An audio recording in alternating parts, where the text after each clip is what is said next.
Bonjour. Alors, comme suite à notre cours qui a été un peu abrégé et comme je vous l'avais promis, je vais vous fournir une vidéo qui va vous permettre de comprendre l'IA générative et particulièrement l'IA générative texte, mais depuis l'intérieur, en fait, à partir de vraiment la boîte noire qui est derrière, de sorte à pouvoir comprendre non seulement pourquoi il y a des biais, pourquoi il y a des limites, mais également comprendre son effet sur la créativité.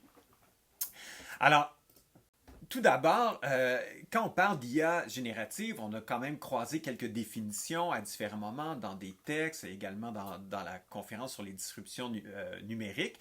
Mais rappelons-nous donc que l'IA est un système algorithmique, donc un système basé sur des formules prédictives, donc qui nous permettent de prendre des décisions dans des contextes complexes et divers. Ces systèmes peuvent apprendre, traiter, planifier et prédire. Donc, apprendre de l'information, traiter cette information, planifier ou organiser cette information-là et prédire la suite d'informations, comme on va le voir dans quelques instants. On nomme souvent intelligence artificielle parce qu'à la base, depuis les travaux là, déjà sur l'intelligence artificielle qui datent des années 50, depuis le début, ce qu'on essaie de faire, c'est émuler le cerveau humain, donc émuler le fonctionnement associatif du cerveau humain. Parce que quand on réfléchit, quand on construit une phrase, quand on essaie de raconter une histoire, on fait des associations dans notre cerveau et cette association de mots, de termes, de souvenirs, d'émotions qui nous permettent de construire du sens et de construire des phrases et une narration, bref, de communiquer entre nous.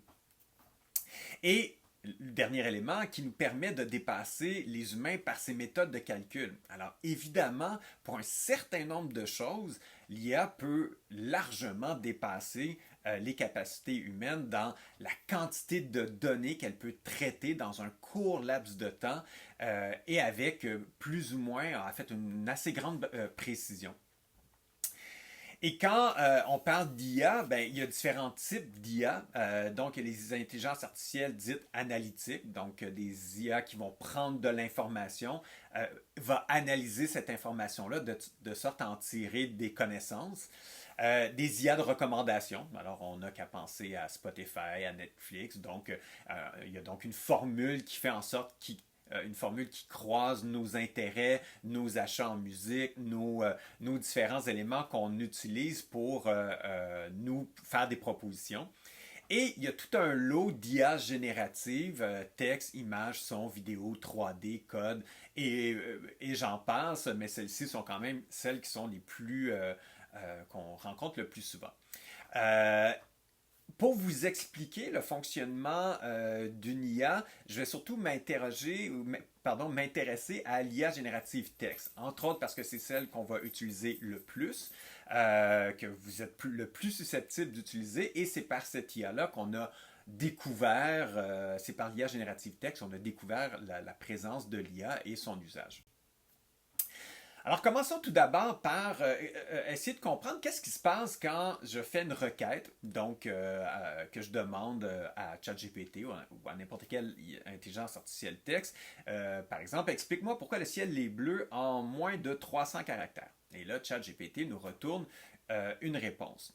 Donc, la couleur bleue du ciel est due à la diffusion de Rayleigh. Quand la lumière solaire rencontre les molécules d'air, elle est diffusée dans toutes les directions. Bref, une explication plausible qui tient la route et qui nous semble répondre à la question pour laquelle on a fait une requête. Alors, comment fonctionne exactement le processus par lequel cette requête-là est faite et une réponse nous est transmise? Alors, j'ai mis à votre disposition ce tableau que j'ai conçu avec mes collègues du 3IT et du SSF, donc du Service de soutien à la formation, pour comprendre le fonctionnement de ChatGPT, de la requête à la réponse. Alors tout d'abord, ça commence par une requête. Donc vous écrivez quelque chose dans ChatGPT, pourquoi le ciel, explique-moi pourquoi le ciel est bleu. Première chose que le système va faire, il va segmenter votre requête. Donc, la question que vous lui posez ou la demande que vous lui faites va être segmentée en mots, en syllabes, en morphèmes, en caractères. Donc, vraiment, va complètement diviser toute votre requête de sorte à faire ce qu'on appelle l'analyse lexicale ou ce qu'on nomme en langage machine la tokenisation.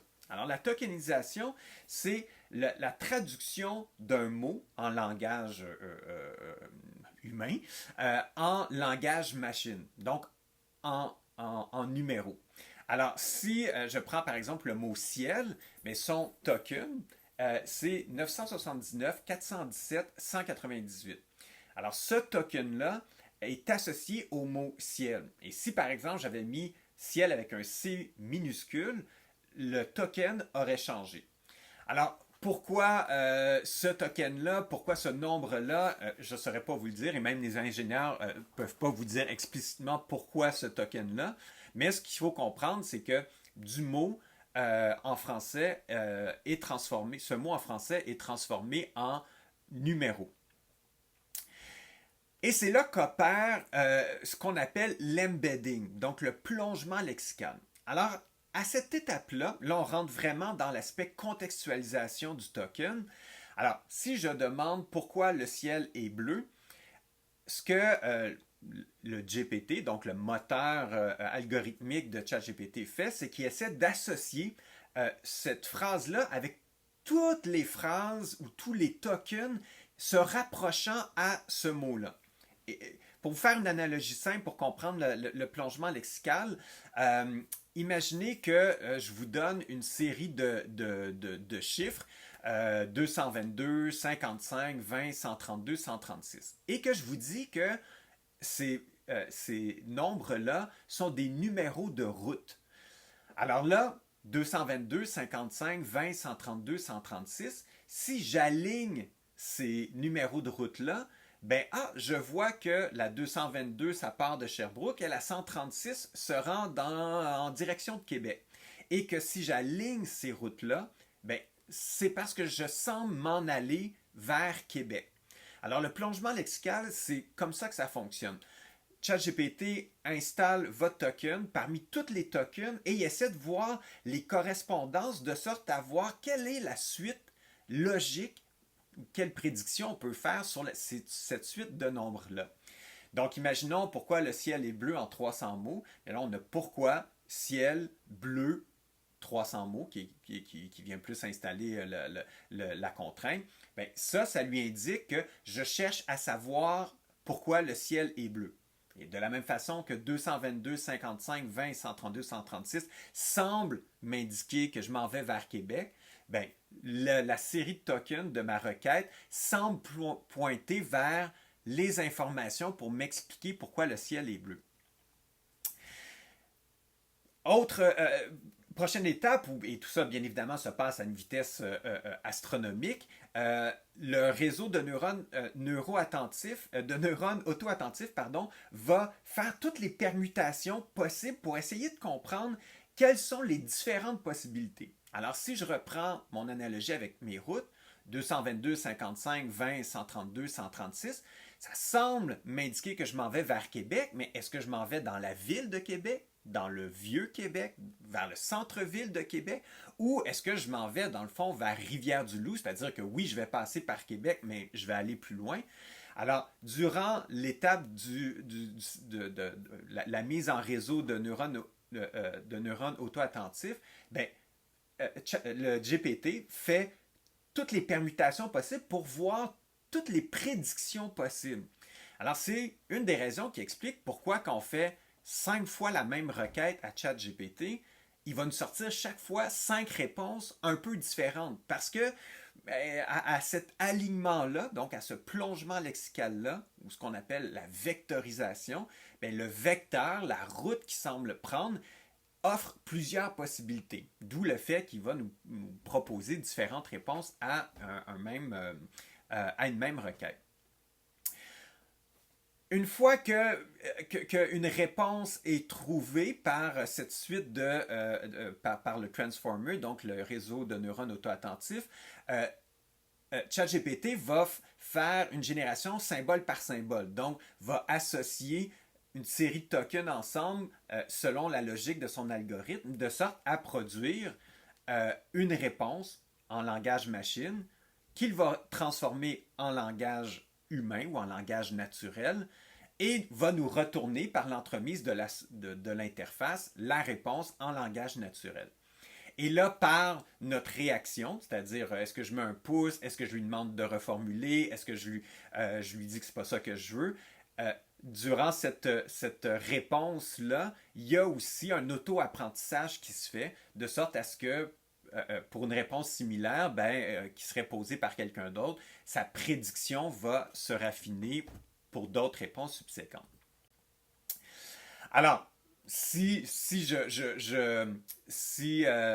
refais mon exemple, alors explique-moi pourquoi le ciel est bleu en 300 caractères, il me donne une réponse. Si maintenant je lui pose la même question, mais je lui demande, cette explication doit pouvoir être comprise par un enfant de 6 ans, mais là, tout à coup, le plongement lexical ne se fera plus autour de tokens, donc de séries de nombres dans, par exemple, l'univers scientifique, mais va aller chercher un certain nombre de tokens dans un univers pour enfants, donc dans son jeu de données qui tourne autour du langage enfant. Et si je lui demande, explique-moi pourquoi le ciel est bleu sous la forme d'un haïku, il va aller chercher haïku, il peut donc apprendre la forme du haïku et me retourner une réponse en ce sens. Ce qui est important aussi de comprendre, parce qu'on parle souvent de biais autour des IA génératives, c'est que ChatGPT, jusqu'en 2021, il a été entraîné sur un certain nombre de jeux de données. Donc 500 milliards de tokens. Donc on se rappelle qu'un token, c'est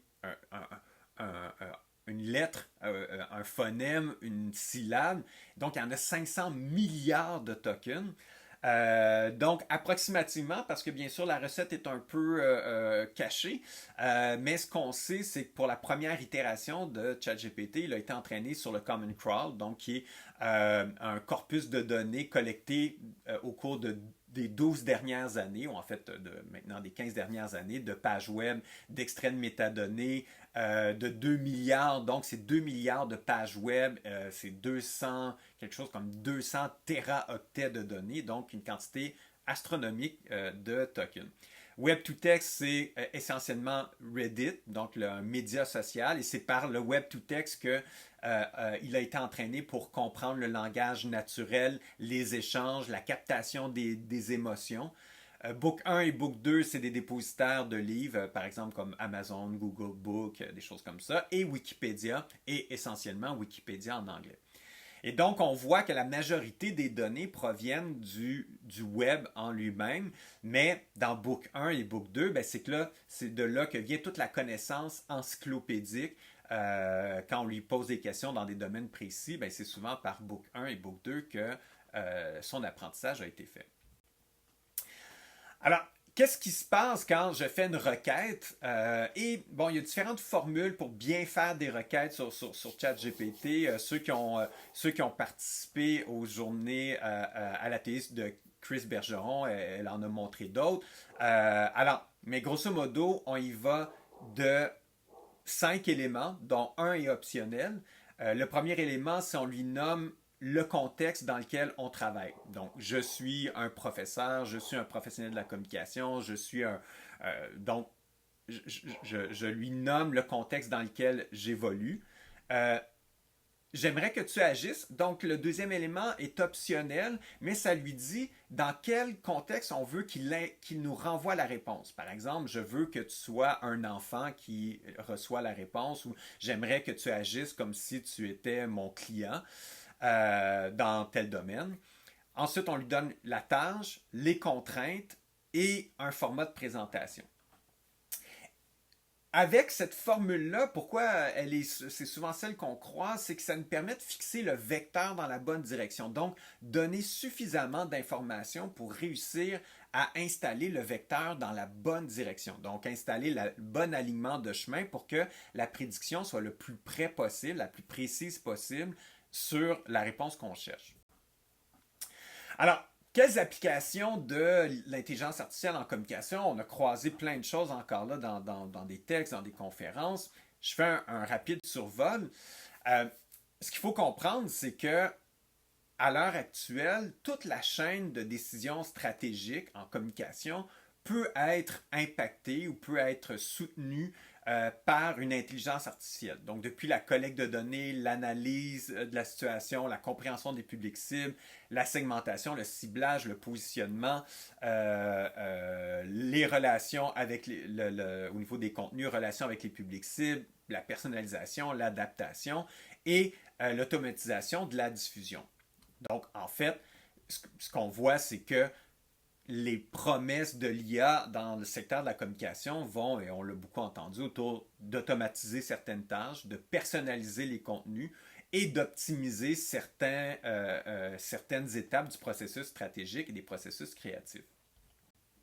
Alors, pour vous donner un peu un exemple d'application, imaginons qu'on a à faire, puis je vais vous présenter une campagne qu'on a faite. Donc, imaginons qu'on veut valoriser l'industrie de la communication par une campagne de recrutement. Et ça, c'était une commande que j'avais reçue avec mes étudiants là, de la maîtrise en communication marketing il y a 3 ans. Alors, imaginons qu'on veut valoriser l'industrie de la communication marketing au Québec. Alors, première chose qu'on pourrait faire avec l'analyse de l'environnement, BrainWatch nous permettrait d'analyser les blogs, les publications sociales, découvrir les thèmes qui sont en discussion autour du secteur. Donc, qu'est-ce qu'on dit quand il est question de l'industrie de la communication et du marketing et voir les différents sentiments autour de ces thèmes-là. Ensuite, BlueConic nous permettrait de faire de l'analyse des publics cibles, donc donc segmenter différents types de populations et créer une segmentation socio-démographique et psychographique. Bref, construire des fameuses personas comme on le fait souvent en communication. Jasper, donc une intelligence artificielle générative texte, là, pourrait générer des textes spécialisés avec un aspect argumentatif et promotionnel. Donc, Jasper a été entraîné à partir de jeux de données qui lui permettent d'être un peu plus spécialisé en création de contenu publicitaire. Et là, ce qu'il faut comprendre, c'est que ce que j'ai pris à partir de BrainWatch, dans l'analyse de l'environnement, l'analyse du public cible et segmentation, là, je les mets dans Jasper. Donc, je lui dis, voici pour ce type de population-là, génère-moi un texte qui va les convaincre de telle chose. Alors, Jasper va se nourrir des 2 premières étapes. Persado va nous permettre de personnaliser le contenu. Donc, on va pouvoir passer dans Persado, personnaliser le contenu, par exemple de courriel, de blog, de page d'accueil, en temps réel, de sorte à ce que les différentes personnes qui vont croiser notre contenu pourraient être ce contenu pourrait être potentiellement personnalisé. Et finalement, Albert est un système qui nous permettrait d'analyser des achats d'espaces médias en temps réel pour atteindre les bonnes personnes au bon moment avec le bon texte. Alors ça, c'est l'idéal, donc l'imbrication de différentes intelligences artificielles dans le domaine de la communication pour aller recruter des talents dans le domaine dans l'industrie de la communication et du marketing. Alors, essayons de voir, parce que, bon, bien sûr, ce genre ces 5 IA-là sont des IA payantes, extrêmement chères, et pour quand même nous permettre de comprendre comment fonctionne et quelles sont les limites, on va essayer de faire le même processus d'idéation avec ChatGPT pour voir comment il pourrait nous aider à concevoir une campagne. Alors, comme je vous rappelle, donc le brief qu'on avait reçu de l'Association des agences de communication créative, c'était de positionner l'industrie de la communication créative comme un employeur de choix. Donc ça, c'était en 2021. Alors, spontanément, ou si on y allait simplement, si on y allait avec un gabarit de prompting traditionnel, on pourrait faire une version que je pourrais dire vide. C'est-à-dire, je suis un stratège dans une agence de communication et marketing. Je travaille sur une campagne qui vise à valoriser les carrières en communication et marketing et à attirer de nouveaux talents. Propose-moi 5 briefs audacieux. Chaque brief présentera les objectifs, le public cible, un insight, le message principal, le ton et le style et une suggestion de slogan. Et là, on voit dans ma requête, dans mon prompt, les différents éléments d'un prompt. Donc, le contexte, qui je suis, dans quel contexte j'évolue, la tâche que je lui propose, le format, parce que le brief est quand même un format connu par lui, parce qu'il a été entraîné sur plein de livres, de textbooks, de façons de faire des briefs. Des contraintes. Donc, je lui demande quand même de me présenter un certain nombre d'éléments de brief. Alors, ça, c'est la requête. Alors, voici, je ne les lirai pas au complet, mais il me présente donc 5 briefs. Et je vais attirer votre attention surtout sur les éléments qui sont dans le... sur les insights et les slogans qui sont dans le bas. Donc, par exemple, le brief 3, changer le monde, un message à la fois. Ben, l'insight, c'est donc la tension qu'on essaie de résoudre, c'est que la communication a le pouvoir de changer le monde. Et le slogan qu'il nous propose, c'est faites plus qu'une publicité, faites une différence. Alors, et le 4e brief, découvrez l'art de la persuasion. Les gens sont fascinés par ce qui les motive. Pas un super insight. Et le dernier brief, le brief 5, donc l'insight, c'est dans le bas complètement, l'avenir est façonné par ceux qui savent comment communiquer, innover, inspirer, influencer, serait le slogan publicitaire. Donc, on voit que la recette, elle est comprise, on voit qu'il a bien répondu à ma commande, qui donne des instructions, mais on voit que ça manque de punch, ça manque de profondeur, bref, ça manque de créativité. Alors, qu'est-ce qui s'est passé? C'est que dans le fond,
on va faire une version dite vectorisée ou ce qu'on appelle par chaîne de raisonnement, où est-ce que là, on va l'amener à générer des réponses et à partir de ces réponses-là, il va se nourrir lui-même pour être de plus en plus précis dans sa réponse. Alors, on repart une première requête où est-ce que je dis je suis un planificateur stratégique dans une agence et je dois développer un positionnement employeur pour l'industrie de la communication marketing, de la communication créative pour ensuite créer une campagne afin de valoriser cette industrie et permettre aux agences de communication de recruter des nouveaux talents. Bon, ça c'est le contexte. Quelles sont les personnes qui seraient susceptibles d'être intéressées par une carrière en communication marketing? Présente-moi la réponse en 300 mots environ sous la forme d'une liste de caractéristiques. Alors là, vous voyez que au lieu de lui demander un brief, je commence par lui demander la première étape de toute planification stratégique, c'est-à-dire comprendre le public cible. Alors, il me retourne une série de caractéristiques, donc la curiosité intellectuelle, la créativité, l'aptitude à résoudre des problèmes, d'excellentes compétences en communication, ça va de soi, l'esprit d'équipe. Donc, il me génère une série de caractéristiques. Encore là, il faut comprendre que c'est une série de caractéristiques statistiquement présentes dans son jeu de données. Donc, c'est pas que c'est une vérité absolue, mais c'est ce qui se retrouve le plus souvent quand on associe marketing, communication talent, recrutement, compétences. Ensuite, je lui demande quelles seraient les caractéristiques différenciatrices de cette industrie à mettre de l'avant, afin d'attirer les personnes dont tu as énuméré les caractéristiques dans les réponses précédentes. Alors là, vous voyez que par une chaîne de raisonnement, je lui ai demandé une première chose et je lui dis, à partir de cette réponse-là, nourris-toi de cette réponse-là pour me fournir la deuxième. Alors là, il reprend les éléments différenciatrices de cette industrie-là en les associant à les compétences ou les motivations ou les traits caractéristiques des personnalités qui peuvent s'intéresser à cette industrie. Donc là, encore là, une série de caractéristiques qui fonctionnent, qui ont un certain sens. Troisième portion, je lui demande, présente-moi 5 forces, 5 faiblesses, 5 opportunités, 5 menaces. Donc, les fameux FFOM qu'on fait souvent pour analyser l'environnement interne et externe d'une organisation pour réussir à voir où sont les points sur lesquels elle doit s'appuyer pour faire sa promotion et à l'inverse, quels sont les éléments sur lesquels elle ne peut pas s'appuyer parce qu'elle constitue plus des faiblesses. Alors là, il me retourne et là, vous voyez dans sa réponse, il dit bien sûr, voici une analyse SWOT. Donc, il sait que FFOM, le langage qui est le plus souvent utilisé, c'est SWOT, donc la version en anglais. Et là, donc, il me présente une série de forces, de faiblesses, d'opportunités et de menaces en regard de l'industrie de la communication marketing. Alors, grosso modo, si cette industrie-là veut se vendre, sur quoi elle peut s'appuyer pour réussir à bien se vendre. Je poursuis. Alors, prochaine étape, je lui dis, reprends-moi les profils types des personnes susceptibles d'être intéressées par une carrière en communication créative, donc la première requête que je lui ai faite, les éléments différenciateurs avec les autres industries et l'analyse SWOT, donc FFOM, et présente-moi 5 insights qui pourraient servir de base à une stratégie de création. Donc là, encore là, son vecteur commence à être de plus en plus précis parce que j'aligne un certain nombre de données. Donc, je raffine les routes, si on veut, par lesquelles je veux qu'il passe. Donc,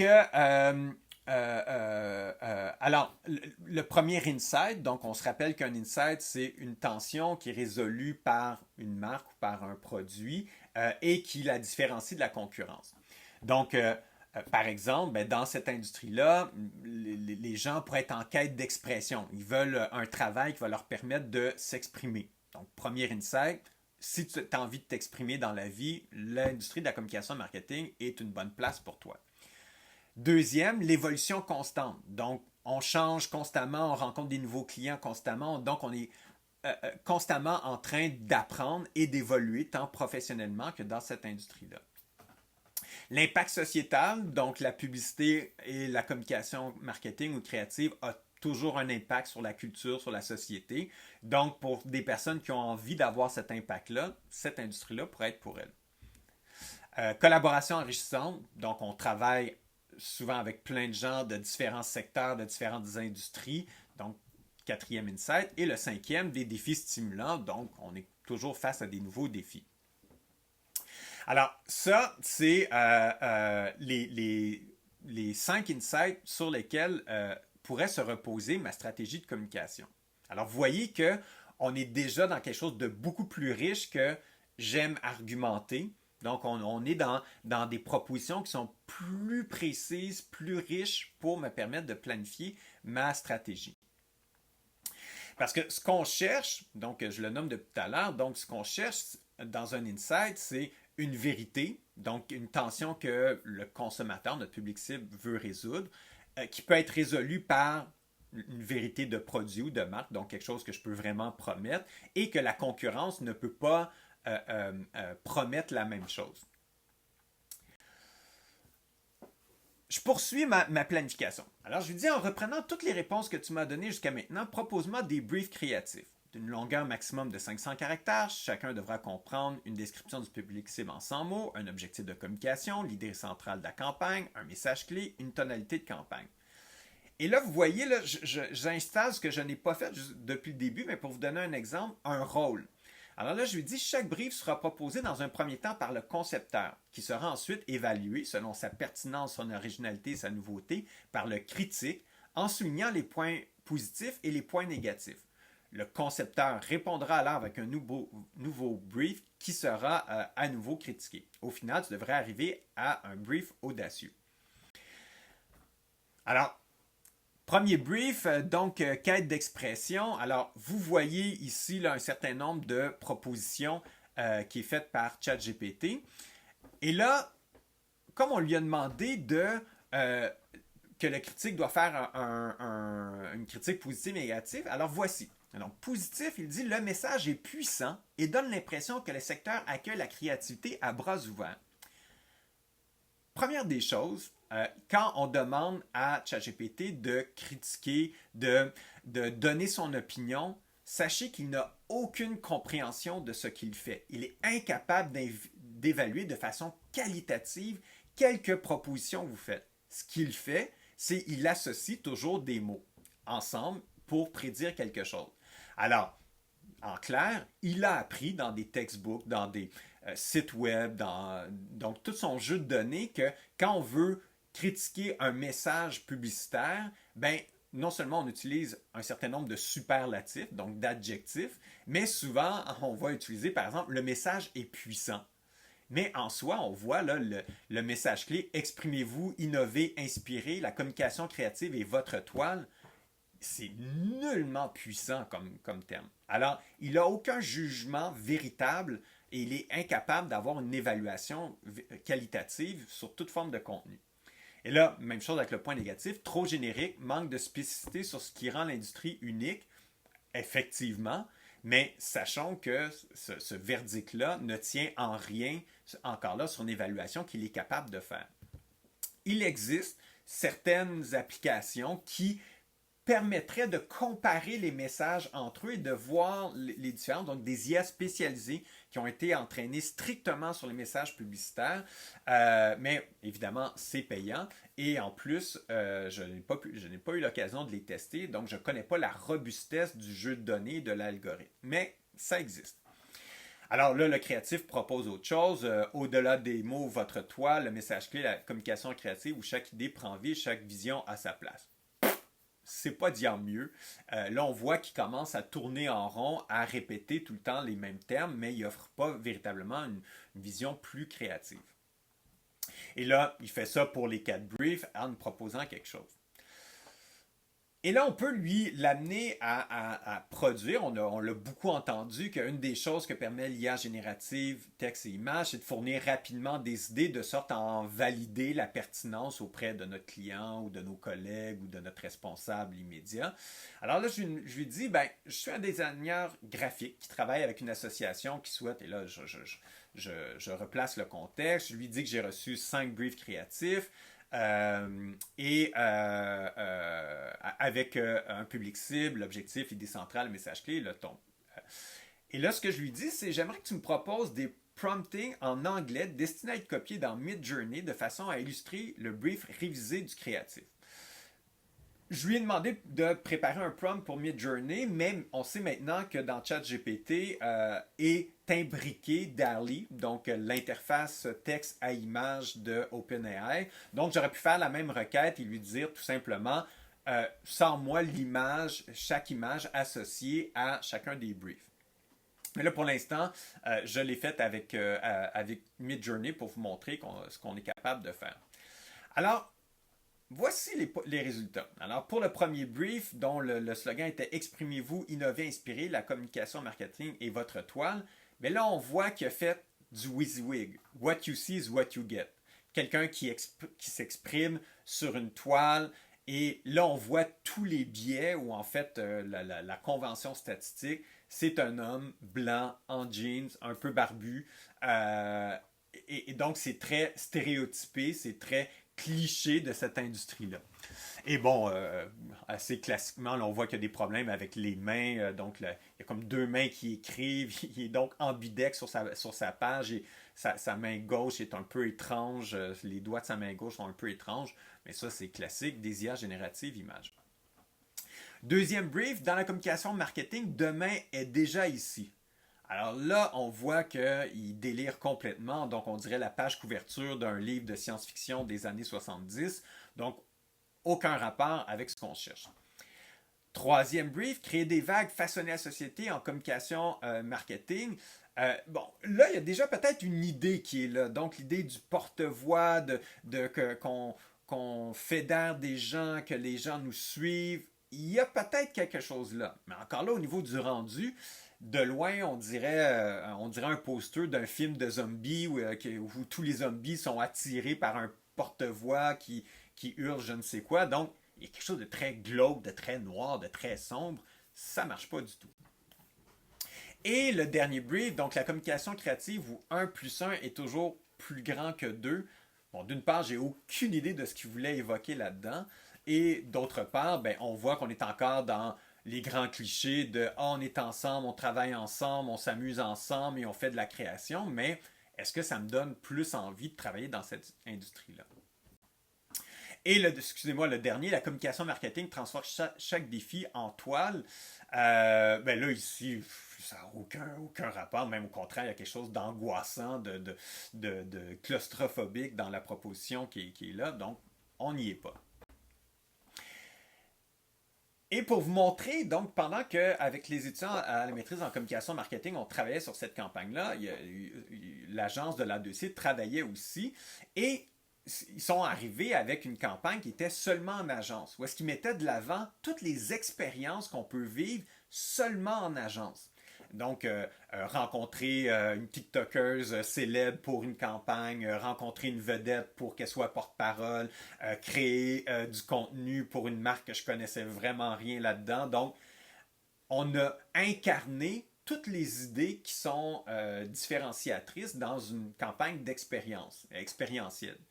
Donc, on voit qu'on est assez loin, bien qu'il y avait des embryons peut-être qui étaient là d'une idée comme celle-là dans les différents briefs, mais on est encore loin d'avoir quelque chose d'aussi humain, d'aussi bien contextualisé, surtout d'aussi distinctif. Alors, qu'est-ce qu'il faut retenir des possibilités pour l'IA en idéation? Alors, on a discuté de ça rapidement à un certain moment. C'est quand on parle de créativité, il y a différents types de créativité. Et souvent, la façon de comprendre l'intensité de la création, c'est dans le rapport entre la réponse, la nouveauté de la solution. Donc, à quel point cette solution-là, elle est en fait celle que je propose, elle est connue. Et à quel point ce qu'on me demande, donc le problème, la demande, la commande, elle est connue ou non. Et là, on se retrouve dans 4 types de créativité. Donc, la créativité routinière. Je connais ce que j'ai à faire. Je dois faire une campagne sur les médias sociaux et je connais le client. Alors, je sais ce que je dois faire. On va parler ici de créativité routinière. Dans la réponse connue, nouveau problème, on va parler de l'adaptation intelligente. Donc, je dois faire une campagne sur les médias sociaux, mais pour un nouveau client. Alors, je sais faire ça, une campagne sur les médias sociaux, mais là, il faut que je connaisse ce nouveau client-là, donc je vais faire de l'adaptation intelligente. Quand je dois créer quelque chose que je n'ai jamais fait avant, mais dans un contexte que je connais, par exemple, c'est un client que j'ai depuis longtemps, mais il me demande de faire une campagne, je ne sais pas moi, une activation de marque ou expérientielle, on va parler ici de créativité proactive. Donc là, tout à coup, je dois découvrir comment réaliser cette solution-là, même si je ne l'ai jamais faite auparavant, d'où créativité proactive. Et finalement, la créativité réactive va être une créativité où est-ce que je ne connais pas le contexte, c'est la première fois que je rencontre ce problème-là, et ce que je dois faire, je ne l'ai jamais fait non plus. Donc, c'est ce qu'on appelle la créativité réactive. Alors, évidemment, la créativité routinière et l'adaptation intelligente, les IA, pour l'instant, sont extrêmement performantes de ce côté-là. Parce que problème connu et réponse connue, ou nouveau problème mais avec une réponse connue, ben, il a déjà un jeu de données qui lui permet de dire, ben, voici quand on fait une campagne, voici comment on fait un brief, et l'industrie de la communication marketing, je la connais bien, alors voici comment j'adapte ce contenu-là pour faire un brief créatif. Là où, quand on est face à des situations qu'on connaît moins, bien, comme on connaît moins le problème ou la solution, nos requêtes vont être teintés de notre méconnaissance. Et lui ne peut pas déduire qu'est-ce qui nous manque comme information. Donc, la créativité proactive et réactive est un peu moins efficace avec ChatGPT ou avec toute IA générative, mais si nous-mêmes on s'entraîne bien, on pourrait réussir à entraîner l'IA ou en fait lui donner les bonnes requêtes pour réussir à être proactif ou réactif.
Alors, qu'est-ce que ça suppose comme enjeu?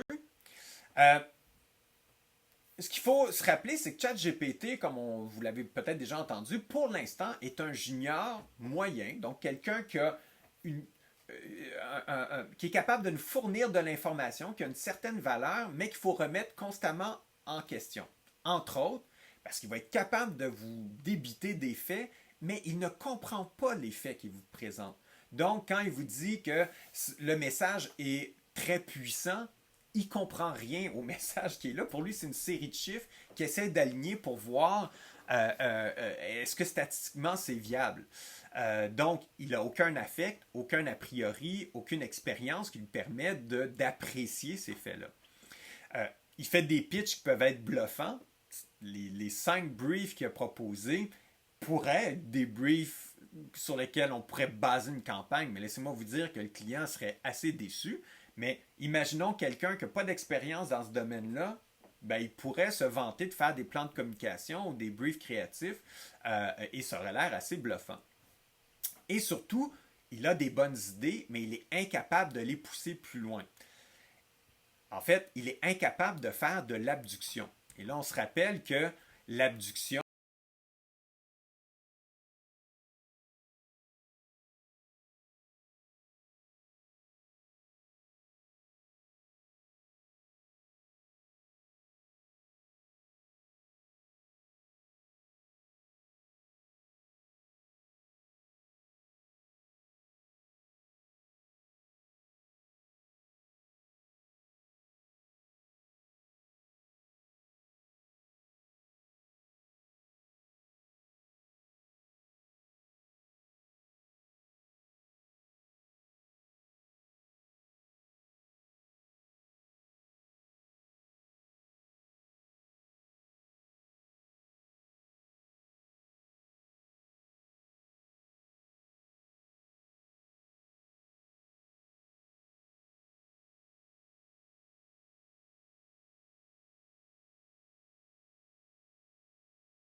c'est la première chose.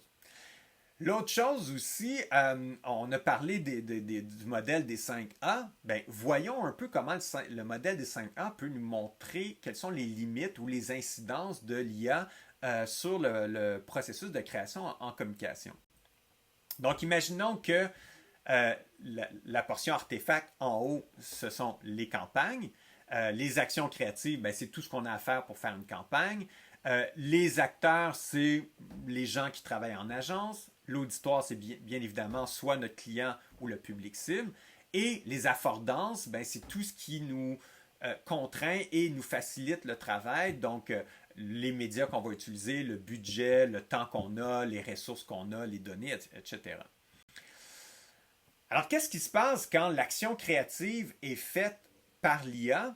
Donc, on voit que dans la relation entre acteur, auditoire et affordance, ben, un public qu'on va créer à partir d'une IA, c'est un public qui est essentiellement numérique.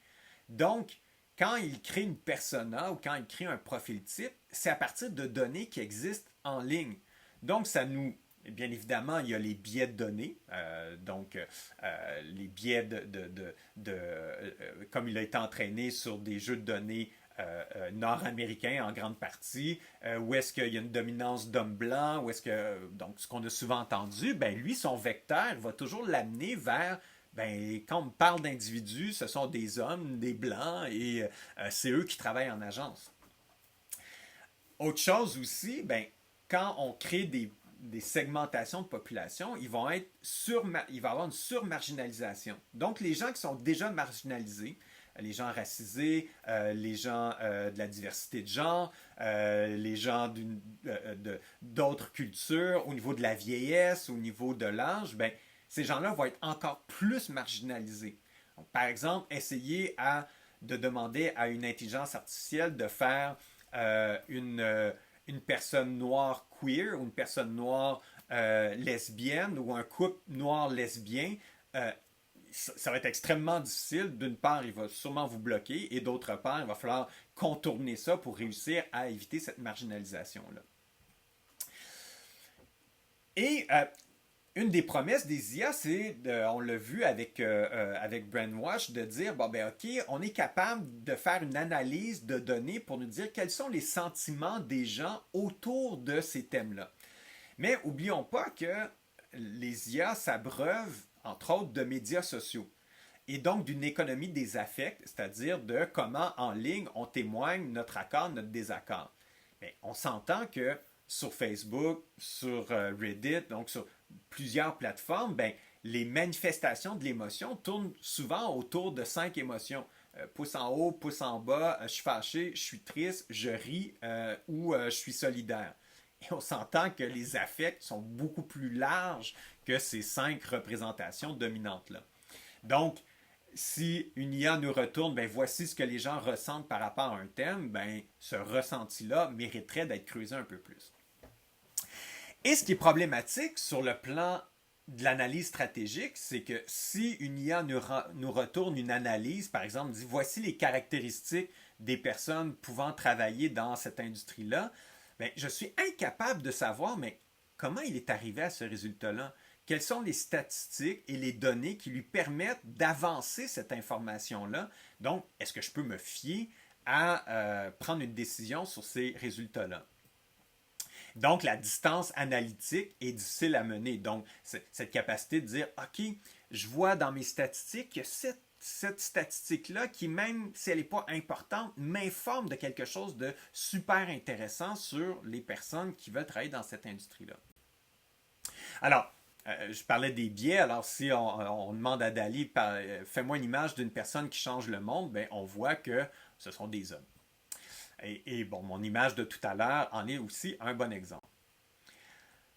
Dans l'association entre l'action que je pose, ce qui est produit et ce que les IA nous permettent de faire, ben, je l'ai abondamment dit, on est dans la convention statistique. Alors, ce que l'IA va nous sortir est souvent ce que tout le monde nous sortirait, donc pas très original sur le plan de la proposition. Et ce qui est problématique, c'est que pour l'instant, les robots conversationnels sont des robots de langage à langage. Donc, il faut que j'écrive, donc il faut que je formule une pensée, que je l'écrive, alors que quand on est en processus de création, on peut vouloir dessiner, parler, utiliser des objets. J'apporte un objet sur la table pour essayer d'expliquer ce que je veux dire. Donc, la modalité d'interaction, donc les modes que j'ai pour interagir, ben, si je suis toujours de langage à langage, ça évacue d'autres possibilités de faire des liens inattendus. Dans la relation action créative et acteur, ben, on passe de, quand on fait de la création, on est souvent plusieurs, donc on discute à plusieurs, il y a un designer, il y a un directeur de compte, il y a le concepteur-rédacteur, il y a le directeur artistique, donc il peut y avoir plusieurs personnes d'impliquées. Donc on passe d'une pratique de création multisituée, où est-ce que plusieurs gens dans plusieurs contextes, à ultimement une personne qui fait un prompt pour faire le brief, le créatif, les images, le rendu et tout ça. Eh bien, si on évacue le contact entre plusieurs personnes, on évacue plusieurs contacts entre plusieurs habitus différents qui pourraient donner lieu à des abductions, donc des liens inattendus qui ne sont pas possibles quand on travaille tout seul devant son ordinateur. Et donc, ça réduit ce qu'on appelle les relations productives, donc les relations qui produisent des idées inattendues. Dans la relation acteur-auditoire, ben, en ce moment, on le voit, donc il peut y avoir une perte de repère dans le contrat de communication. Si je ne sais plus, est-ce que c'est une IA qui me parle? Qui a produit ce contenu-là? Est-ce que c'est vraiment la marque? Est-ce que c'est vraiment ou c'est un robot qui me parle? Donc, il y a une méfiance en ce moment qui, je pense qu'il va finir par s'atténuer, mais qui est là encore pour un petit bout de temps. L'appauvrissement des contenus, donc ça j'en ai parlé dans la conférence. Donc les IA qui se nourrissent de contenu produit par l'IA, qui produisent du contenu produit par du contenu produit par du contenu par l'IA. Donc le roubourose de contenu finit par faire du contenu choix du président, c'est-à-dire une espèce de blob un peu beige, pas très original. Et ce que je présentais dans la conférence, c'est cette recherche que des ingénieurs ont faite qui démontre que plus on utilise, je résume, là, c'est plus complexe que ça, mais grosso modo, plus on génère des images à partir d'une même requête, plus au final, les modèles de langage finissent par, ce qu'on a en vert, c'est du contenu produit par IA, et ce qu'on a en rouge, c'est du contenu produit par l'humain. Bien, on voit que le chemin qu'il trace, les vecteurs, donc les rapprochements qu'il fait entre les tokens sont de plus en plus liés à du contenu machine. Donc, la machine qui produit du contenu machine, qui produit du contenu machine, et comme ce contenu machine-là est toujours élaboré avec une convention statistique, bien, on peut s'attendre à avoir de moins en moins d'originalité plus les modèles vont être déployés. Et les auteurs comparent ça à la maladie de la vache folle. Donc, qu'est-ce qui a fait que la maladie de la vache folle, que cette maladie-là s'est développée? Bien, parce qu'on nourrissait les vaches de fumier et de nourriture qui était faite, entre autres, de carcasses décomposées de vaches. Et là, ça finit par contaminer et créer cette maladie-là. Alors, eux, c'est ce qu'ils appellent le modèle d'autophagie, le désordre d'autophagie. C'est que les IA mangent leur propre contenu et donc finissent par être de moins en moins original, de moins en moins distinctifs. Alors, quelques vigilances, les risques de fabulation et d'hallucination. Alors, par exemple, si on demande à ChatGPT, j'ai un salon de coiffure qui est sur la route ici au centre-ville de Sherbrooke, j'aimerais ça me différencier des autres salons de coiffure de Sherbrooke. Bien, évidemment, soit que il va me sortir un truc très générique, ou ce qui va me sortir, c'est une hallucination du genre, ben pour te démarquer du salon de coiffure qui est en face de toi, je te suggère de faire telle chose parce que ce salon de coiffure-là n'utilise pas, par exemple, de promotion 2 pour 1 sur les coupes de cheveux. Bien que ce soit une proposition qui est plausible, elle est fausse. C'est une hallucination. Il n'y a pas de salon de coiffure en face du tien. Évidemment, il n'utilise pas, ChatGPT n'a aucune façon de savoir si un salon de coiffure sur la rue Wellington à Sherbrooke utilise une promotion 2 pour 1. Donc, il va halluciner un fait et si on ne vérifie pas ce fait-là, ben, on risque de prendre des décisions basées sur des fausses vérités.